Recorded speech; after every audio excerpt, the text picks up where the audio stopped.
Hi, guys. Good evening, and welcome back once again to The Edward. I'm your host, Eddie, and in tonight's video, I'll be giving you my episode review of the latest and super packed, super full WTF moment filled video review of the latest episode of The Boys.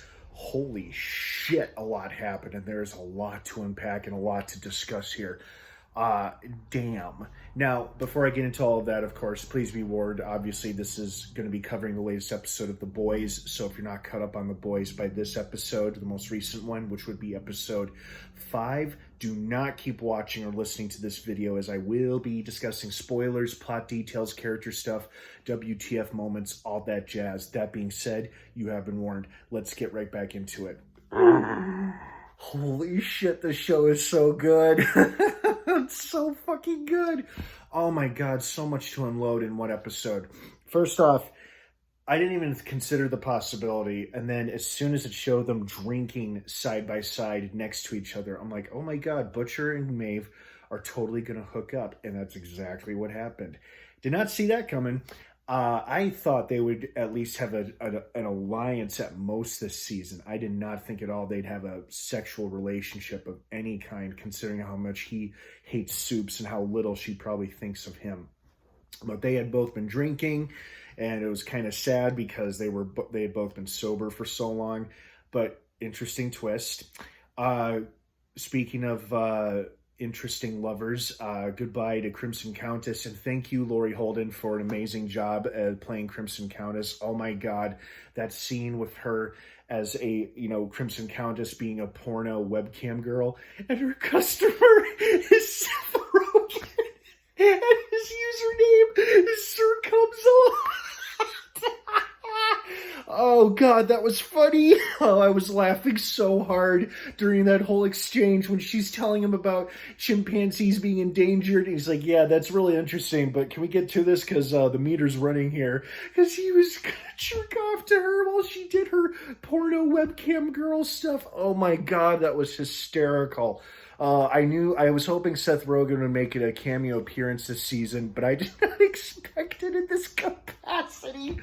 Oh god, that was funny. Oh, I could not stop laughing. And then Crimson Countess, dead, gone. Interesting. I understood why Butcher and Huey did what they did regarding Soldier Boy. I don't know if I would have made that play, but I could certainly understand why they wouldn't tell Starlight and that they drugged Mother Smoke, because he wants to kill him. He clearly killed, Soldier Boy murdered his family, intentional or unintentional, we don't know yet. And clearly, Mother's Milk has got some serious, understandable PTSD that he has obviously been putting off and trying to suppress for years. But now with Soldier Boy back in the picture, it's all starting to come back to the surface. So it explains his little freak out when he went to pick up his daughter and why he keeps having flashbacks to his dead family. But we'll see how long this alliance or partnership between Butcher and Soldier Boy actually lasts. Like, Soldier Boy may have his own agenda. He may have his own reasons for wanting Homelander dead. And even if he does somehow manage to kill or seriously incapacitate Homelander, who's to stop Soldier Boy? I mean, it feels like he's just as bad or could be just as bad as Homelander. And the boys unwillingly set him loose upon the world once again, and Butcher's now made a deal with him to kill Homelander once and for all. But what's going to stop Soldier Boy? Clearly nothing can kill or stop this guy. Who knows? Oh, I loved Paul Reiser as the weird former head of Vought, or at least a VP of Vought, who is like friends with all the celebrities. That was unexpected and hilarious. I had no idea he was going to be in this show. That was a real treat and a surprise, and he was super funny, and he was like that classic dirty, rotten Hollywood executive type who's friends with all the celebrities and whatnot, but in this case, he's friends with celebrities and Soups. So that was an unexpected treat. Thank you, Paul Reiser. We also love you for Aliens and Stranger Things. Yeah, so much to unload and unpack from this episode, my god. And then, what the fuck happened to Maeve after she screwed Butcher and Homelander confronted her? You really can't hide anything from that guy. He really does have heightened senses on every fucking level. It's like he said, I could smell William Butcher all over you. It's like, ugh.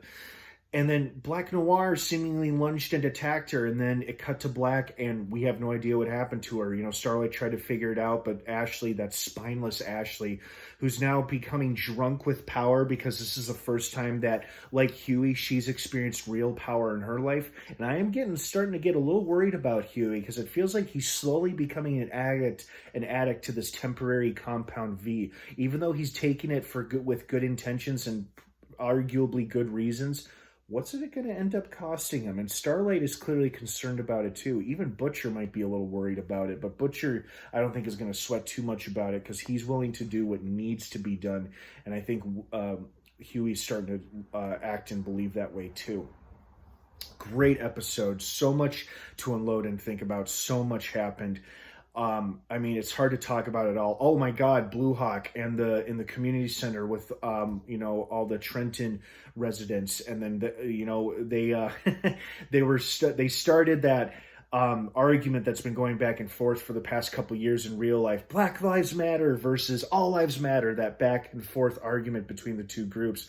But they changed it up for this show with Blue Hawk saying Soup Lives Matter, referring to superhero lives that matter and whatnot. And it was an interesting commentary on very real life controversies, but they're able to do it in this show without being too in your face about it. Like, they talk about it, but they don't necessarily take a side for either side, but they're still able to talk about it without talking about it. And I am curious to see what's going to happen with A-Train and Blue Hawk. Like, it feels like A-Train really is trying to do right by his community and his family this season, and now his poor brother sounds like he's going to be a cripple for the rest of his life because of Blue Hawk's little outburst that injured several others, but especially A-Train's own brother. Damn. So that was sad. And then I understand why Starlight would call him a coward and whatnot, but it also could have been out of self-preservation, not necessarily out of cowardice. It does seem a bit cowardly or very cowardly, but at the same time, A-Train might have been making the only play he could have to save his own skin, because I think he too, like everybody else, is afraid of Homelander on some level and didn't want to go up against him because he believed or thought they wouldn't stand a chance. So maybe that's why he sold out Supersonic and the others, which is probably why Maeve is now injured and crippled somewhere if she's not dead. I feel like if they were going to kill Maeve, we would see it very much on screen and 100% dead. So I feel like she's just injured somewhere. Speaking of injury, at first I'm like, oh, why is Kimiko happy that she's not healing right away? Oh, in the previous episode, she was telling Ryan how much she hated her powers. Okay, but then the boys would lose the slight edge they have over the Supes. But then again, maybe not with Butcher and Huey now routinely taking the temporary compound V. And then I figured the musical sequence, which was funny and amusing, was either a dream or an hallucination result of her being on painkillers and whatnot.